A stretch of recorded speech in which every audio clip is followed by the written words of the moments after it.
Il y a des maisons qui vous traversent plus que vous ne les habitez. Des pierres qui retiennent les souvenirs comme d'autres retiennent l'eau. La maison de Monsieur Henri, dans le vieux Sarlat, était de celle-là.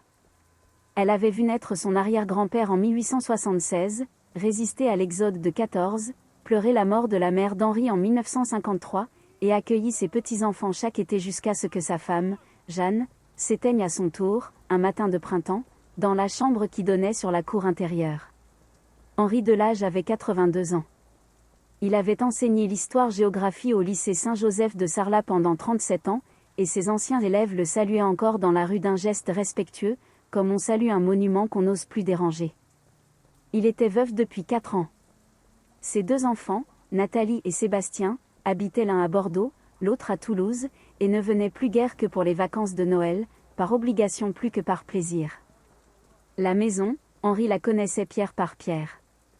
Il savait où le ciment s'était fissuré après la tempête de 1999, où la glycine grimpait trop vite et menaçait la gouttière, où le soleil de l'après-midi faisait danser des ombres sur le vieux parquet du salon. Il en avait fait un musée de sa propre vie, les photos de Jeanne sur la cheminée, les livres d'histoire empilés dans sa bibliothèque, les cahiers d'écolier où il notait encore ses lectures, d'une écriture soignée qui ne tremblait pas. Les ennuis avaient commencé un mardi de mai, quand un courrier officiel était tombé dans sa boîte aux lettres. Une lettre de la mairie, avec un en-tête qu'il connaissait bien pour l'avoir enseigné à ses élèves, projet de réaménagement urbain.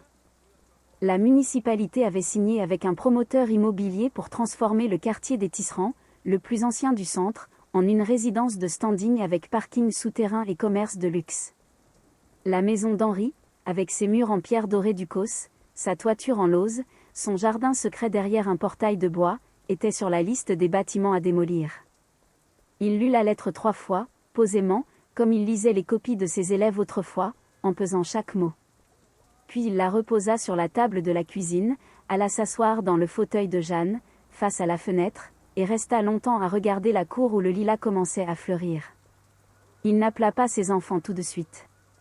Il savait ce qu'ils diraient. Nathalie, l'aînée, serait pragmatique. « Papa, cette maison est trop grande pour toi, trop vieille, trop coûteuse. Peut-être que c'est une bonne occasion. » Sébastien, le cadet, serait plus brutal. « Tu vas te battre contre une mairie et un promoteur à ton âge ? Laisse tomber. » Il n'avait pas envie d'entendre cela. Il avait envie de se taire, comme il s'était tué après la mort de Jeanne, quand ses enfants lui avaient suggéré de vendre et de prendre un appartement plus petit. Il avait refusé, poliment, en invoquant le jardin, les habitudes, la proximité du marché.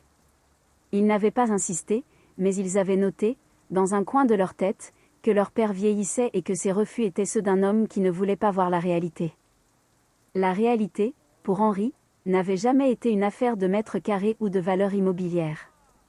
La réalité, c'était cette lumière qui entrait par la fenêtre de la cuisine à 7 heures du matin, les hirondelles qui revenaient chaque printemps nichées sous le toit, le bruit de la fontaine publique que l'on entendait depuis sa chambre, et qui avait bercé son enfance, son adolescence, sa vie d'adulte.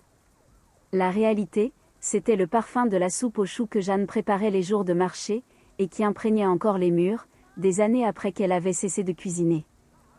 Les jours suivants, Henri prit l'habitude de se promener dans le quartier des Tisserands, un peu plus qu'à l'ordinaire.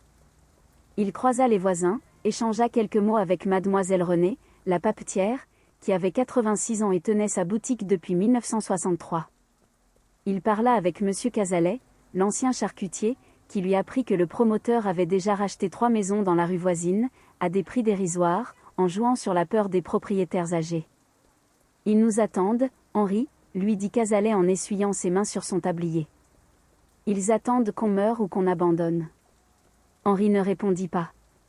Il rentra chez lui, monta dans la chambre de ses parents, au 2e étage, qu'il n'ouvrait plus que rarement. Il y avait là des caisses de livres, des vêtements des années 70, des boîtes à chaussures remplies de lettres et de photos. Il prit une photo de son père devant la maison, en 1948. Son père souriait, une cigarette aux lèvres, la main sur la porte qu'il avait lui-même repeinte en bleu. En dessous, quelqu'un avait écrit au crayon, « La maison. Notre vie. » Ce soir-là, Henri s'assit à son ordinateur. Il ne s'en servait guère, pour lire les journaux et répondre aux rares courriels de ses enfants.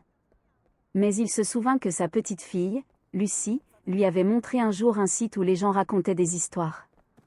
Ça s'appelle un blog, papy. Tu devrais écrire tes souvenirs. Il ouvrit le navigateur, chercha, créa un blog, et suivit les instructions. Il mit 1 heure à trouver un nom d'utilisateur, un mot de passe, à choisir un modèle de page. Il titra simplement, le dernier était de Monsieur Henry. Son premier article fut court, à peine une demi-page. Il décrivit la maison, la cour, le lilas, la fontaine. Il raconta que sa mère lui lisait des histoires sous le tilleul quand il avait 6 ans. Il dit qu'il avait reçu une lettre de la mairie, et qu'il ne savait pas quoi faire. Il termina par une phrase qu'il ne montra à personne, « J'ai 82 ans. Je ne veux pas passer mes dernières années à me battre. Mais je ne veux pas non plus regarder disparaître ce qui m'a fait tenir debout. » Il publia, sans trop y croire. Le lendemain, il vérifia sa boîte, 2 visites. Le surlendemain, c'est une semaine plus tard, 72. Et puis, soudain, les visites se mirent à grimper. Quelqu'un avait partagé son blog sur une page de passionnés du Périgord. D'autres habitants du quartier, touchés par son récit, avaient laissé des commentaires. Des gens qu'il ne connaissait pas écrivaient « Merci, Monsieur Henry. Ma maison aussi est menacée » ou « Je viens de relire vos mots. C'est beau, ce que vous écrivez. » Il continua. Chaque soir, après son dîner, il écrivait un nouvel article. Il parlait de la manière dont son grand-père avait construit le mur du jardin avec des pierres ramassées dans la rivière. Il racontait les repas de famille, les 20 convives sous la treille, les parties de boules sur la place, les matins de marché où il accompagnait sa mère. Il décrivait l'odeur du pain chaud chez le boulanger Blanchard, le bruit des talons de sa mère sur les pavés, les nuits d'orage où le vent faisait trembler les volets.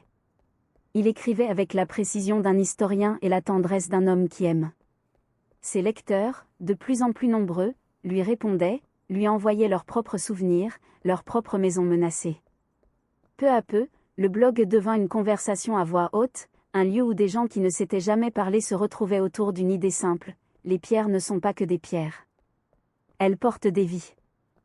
Un matin, il reçut un appel de la mairie. Une secrétaire, d'une voix aimable mais ferme, l'invitait à une réunion d'information sur le projet de réaménagement. Henry dit qu'il viendrait, puis il raccrocha. Il resta un moment immobile, le téléphone à la main, puis il se rendit chez mademoiselle Renée pour lui demander conseil. « Vous irez, Henry ?» lui dit la papetière en rangeant des cahiers. « Mais n'y allez pas seul. Nous viendrons avec vous. » Elle fit passer le mot. Le jour de la réunion, la petite salle des fêtes de Sarlat était pleine. Il y avait là des visages connus et d'autres moins, des commerçants du quartier, des retraités, de jeunes couples qui venaient d'acheter dans le centre. Henry, qui n'avait jamais aimé prendre la parole en public malgré ses années d'enseignement, s'assit au 3e rang, un dossier sous le bras. Il y avait mis les impressions de son blog, quelques photos de la maison, et une lettre que son père lui avait écrite en 1945, à la Libération. Le maire, un homme d'une 50aine d'années, bien en chair, commença par vanter les mérites du projet, emploi, attractivité, modernité. Il parla de « nécessaire évolution », de « mise aux normes », de « rayonnement de la ville ». Henry écouta sans rien dire. Puis vint le tour des habitants. Un à un, ils se levèrent, timides d'abord, puis plus assurés. La boulangère parla du bruit des travaux qui chasseraient ses clients. Un retraité évoqua la vue qu'il aurait sur un parking souterrain. Une jeune mère de famille dit qu'elle avait choisi Sarlat pour son caractère historique, et qu'on ne venait pas ici pour du béton. Henry ne prit pas la parole. Il avait dans la bouche un goût de silence qu'il connaissait bien, celui des salles de classe quand un élève hésitait avant de répondre. Mais mademoiselle Renée, assise à côté de lui glissa à l'oreille. « Allez-y, Henry. Vous avez plus de poids que vous ne croyez. » Il se leva. Il avait les mains légèrement tremblantes, mais sa voix était calme, posée, celle d'un homme qui a passé sa vie à expliquer des choses difficiles à des adolescents récalcitrants. « Je ne suis pas un opposant », commença-t-il. « Je suis un ancien professeur d'histoire. J'ai enseigné à mes élèves que nos villes sont des livres vivants, où chaque pierre raconte une page. La maison dans laquelle je vis a été construite par mon arrière-grand-père en 1876. Elle a traversé 2 guerres, des révolutions techniques, des crises. Elle est debout parce que des gens, avant moi, ont décidé qu'elle valait la peine d'être entretenue, respectée, transmise. Il sortit la lettre de son père, la déplia avec précaution. Cette lettre a été écrite en 1945. Mon père venait de rentrer de captivité. Il avait 30 ans. Il écrivait à ma mère, « Je rentre à la maison. Je ne sais pas ce qui reste debout, mais tant qu'il y aura nos murs, j'aurai une raison de me lever. » Il marqua une pause. La salle était silencieuse. « Je ne suis pas contre la modernité, » poursuivit-il. Je suis contre l'idée qu'il faille effacer ce qui a fait notre identité pour ressembler à toutes les autres villes. Sarlat n'est pas une ville comme les autres. Elle doit sa renommée à ses pierres, à sa lumière, à sa mémoire. Si nous laissons démolir ce quartier, nous perdrons bien plus que des bâtiments. Nous perdrons l'histoire de ceux qui y ont vécu. Il se rassit. Il y eut un temps d'hésitation, puis des applaudissements. Le maire, visiblement embarrassé, promit de « prendre en compte les observations ». La réunion s'acheva sans décision. Henri rentra chez lui à pied, par les ruelles qu'il connaissait par cœur. Il avait la sensation étrange d'avoir fait quelque chose qu'il n'aurait jamais cru capable. Il n'était pas un militant, n'avait jamais signé de pétition, n'avait jamais manifesté. Il avait vécu sa vie discrètement, dans l'ombre des livres et des salles de classe. Et voilà qu'à 82 ans, il devenait, sans l'avoir cherché, le porte-parole d'un quartier. Le blog, dans les jours qui suivirent, explosa. Des articles de presse locale parlèrent de « la résistance silencieuse de Monsieur Henri ». La télévision régionale vint filmer sa maison, sa cour, ses photos jaunies. Il fut invité à une émission de radio sur France Bleu Périgord. Ses enfants, qui ne lui avaient pas rendu visite depuis Noël, se manifestèrent soudainement. Nathalie arriva la première, un vendredi après-midi, avec une bouteille de vin de Bordeaux et un air qu'Henri connaissait bien, celui de la fille qui va faire des recommandations. Elle s'assit dans le fauteuil de Jeanne, en face de lui, et commença doucement. « Papa, on a vu les articles. C'est impressionnant. Mais tu ne crois pas que tu t'emballes un peu? Tu es fatigué, tu n'as pas besoin de tout ce stress. » « Je ne suis pas fatigué, » répondit Henri. « Tu as 82 ans, papa. Ce combat n'est pas le tien. Laisse ça aux jeunes. » Henri la regarda. Il vit dans ses yeux une inquiétude réelle, mais aussi une forme de mépris à peine voilé pour ce qu'elle appelait « les lubies des vieux ». « Cette maison est mon combat, » dit-il simplement. « Et c'est aussi le tien, même si tu ne le vois pas. » Nathalie soupira, changea de sujet. Sébastien arriva le lendemain, plus direct. Il entra, jeta un coup d'œil à la cour, à la glycine, puis dit « Alors, papa, tu es devenu une célébrité ? » Je n'ai rien demandé. Tu sais que ces histoires peuvent mal tourner ? Tu vas te mettre la mairie à dos. Ils vont te rendre la vie impossible. Ma vie, Sébastien, elle est déjà ce qu'elle est. Ils ne peuvent pas me la rendre plus difficile qu'elle ne l'est depuis que ta mère est partie. Le silence tomba. Sébastien ne sut quoi répondre. Il repartit le soir même, avec la promesse de revenir, quand tout ça serait calmé. Henri resta seul, comme il l'avait toujours été. Mais il n'était plus tout à fait seul. Il avait son blog, ses lecteurs, les voisins qui le saluaient avec un nouveau respect. Mademoiselle Renée lui avait tricoté une écharpe aux couleurs de Sarlat. Le boulanger lui offrait une fouasse tous les samedis. Les gens arrêtaient de le croiser pour lui dire « Tenez bon, monsieur Henri ». L'été arriva. Les jours étaient longs, chauds, parfumés par le thym et la lavande des collines. Henri continuait d'écrire, chaque soir, son article. Il parlait maintenant des autres maisons du quartier, de celles qui avaient déjà été vendues, de celles qui résistaient. Il racontait l'histoire de Mademoiselle Renée, dont la boutique de papeterie était la dernière du centre-ville. Il évoquait le vieux monsieur Cazalet, qui avait perdu sa femme l'année précédente et qui ne voulait pas déménager, parce qu'elle est là, dans les murs. Le blog avait désormais des milliers de lecteurs. Des gens de toute la France écrivaient pour dire qu'ils vivaient la même chose dans leur ville, que leur maison, leur quartier, leur patrimoine étaient menacés. Certains envoyaient des photos, des dessins, des poèmes. Henri se sentait porté par cette communauté silencieuse qui s'était construite autour de ces mots. Un matin, il reçut un appel du maire en personne. L'homme, dont la voix était plus douce qu'à la réunion, lui proposa un rendez-vous en privé. Henri accepta, sans savoir à quoi s'attendre. Il se rendit à la mairie en fin de journée, vêtu de sa veste de cérémonie, celle qu'il mettait pour les mariages et les enterrements. Le maire le reçut dans son bureau, une grande pièce aux murs couverts de photos officielles et de cartes de Sarlat. Il lui offrit un verre de vin blanc de Dôme, s'excusa presque du dérangement, et entra dans le vif du sujet. Monsieur Delage, je vais être franc. Votre blog nous a mis dans une position difficile. Les élus de l'opposition s'en sont emparés, la presse nationale a relayé. Le promoteur commence à s'inquiéter. Henri but une gorgée de vin, attendit. Je ne peux pas retirer le projet du jour au lendemain, poursuivit le maire. Mais je peux le modifier. Nous avons décidé de revoir le périmètre. Votre maison, et celle des 2 rues adjacentes, seront préservées. Nous allons créer un périmètre de protection élargi. Le promoteur ne construira que sur les terrains déjà bétonnés. Henri sentit son cœur battre plus fort. Il resta impassible. Vous voulez dire que la maison est sauvée ? Disons que nous allons proposer une modification du plan local d'urbanisme.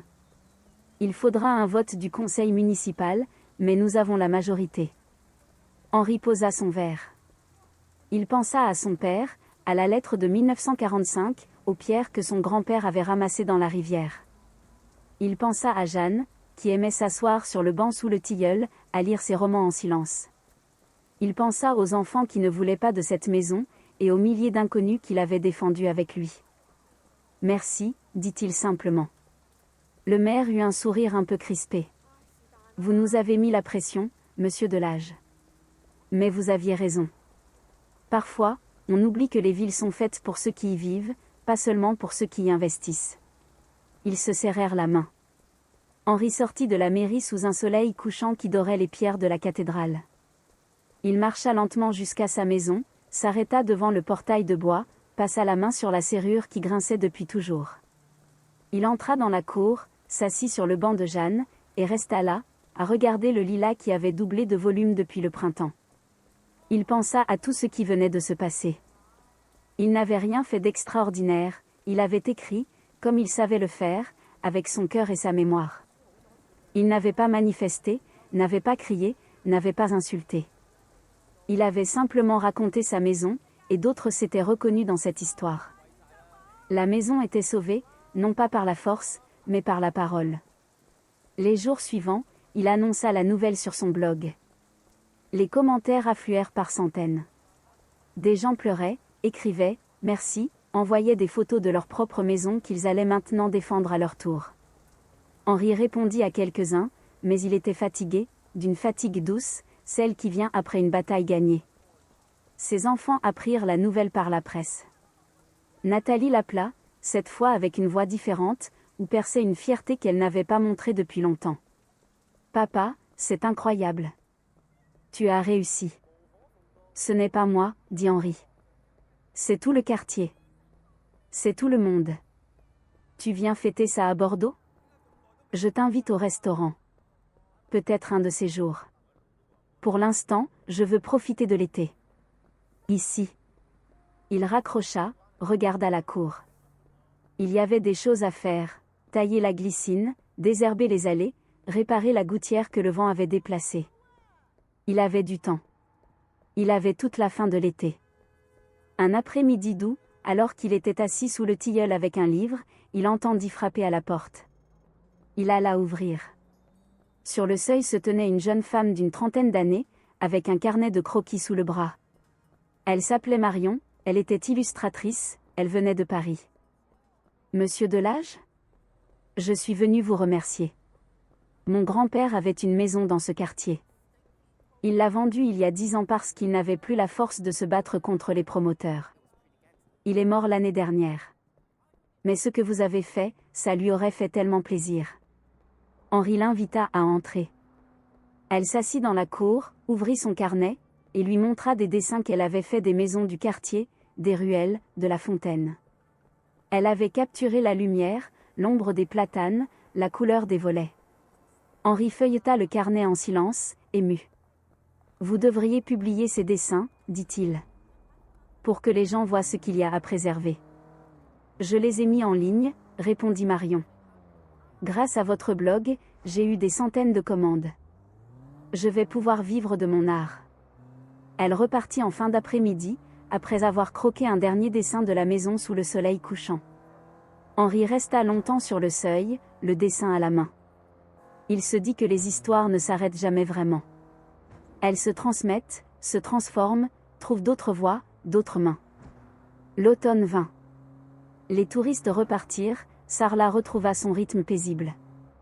Henri continua d'écrire sur son blog, mais moins souvent. Il sentait que le combat était derrière lui, que l'essentiel était ailleurs, dans les petites choses du quotidien. Il tailla les rosiers, ramassa les noix du jardin, prépara des confitures de figues comme Jeanne les aimait. Ses enfants vinrent le voir en septembre, ensemble, pour la première fois depuis des années. Nathalie avait apporté un gâteau, Sébastien une bouteille de Cahors. Ils s'assirent tous les trois sous le tilleul, et pour une fois, ils ne parlèrent pas de l'avenir, de la maison, des projets. Ils parlèrent du passé, des étés de leur enfance, des pêches à la rivière, des parties de cache-cache dans le grenier. Henri les écoutait, et il sentait que quelque chose se réparait, doucement, entre eux. Tu sais, papa, dit Nathalie en fin d'après-midi, on a eu tort.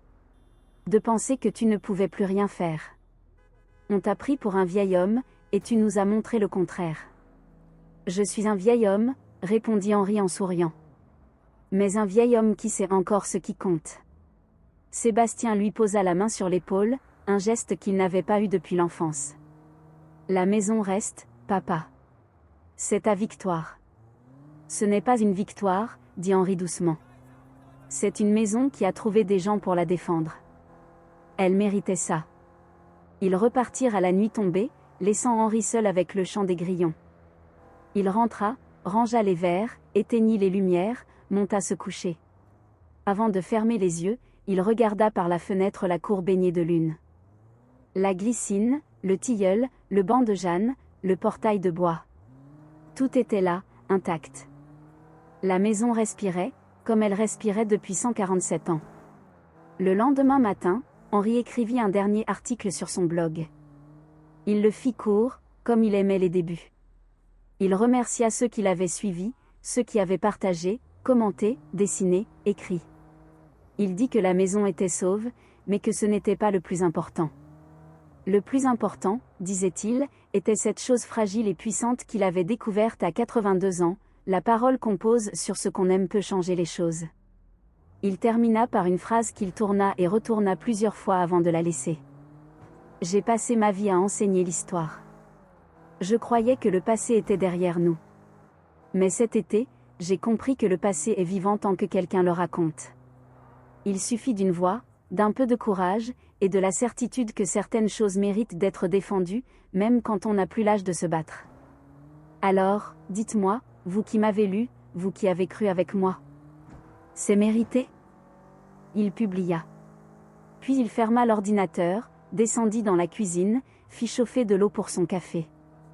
Le soleil entrait par la fenêtre, comme chaque matin, dessinant les mêmes ombres sur la table de bois. Il but son café lentement, écouta les hirondelles qui s'agitaient sous le toit, et se dit que l'été avait été long, mais qu'il en garderait la mémoire, intacte, pour les jours à venir.